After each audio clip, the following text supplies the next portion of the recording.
تدارس المجلس وصادق على مشروع مرسوم رقم 2/13/218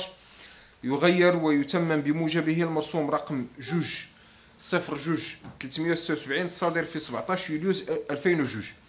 والذي يعد بمثابة النظام الأساسي الخاص بمؤسسات التربية والتعليم العمومي تقدم به السيد وزير التربية الوطنية. هذا المشروع يهدف إلى الارتقاء بجودة خدمات مؤسسات التعليم والتربية يعني العمومية التي تتوفر على أقسام تحضيرية لولوج المعاهد والمدارس العليا، حيث يتم بمقتضى هذا المرسوم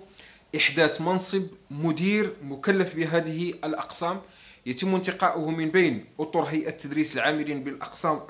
التحضيرية مع احتفاظه بحصص الدروس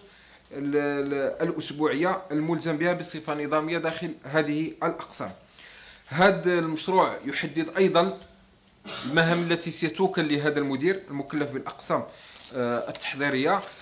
من قبيل ضمان حسن سير الدراسة والنظام في هذه الأقسام، اقتراح توفير وسائل العمل الضرورية من أجل رفع جودة التدريس وضمان سيرها السليم.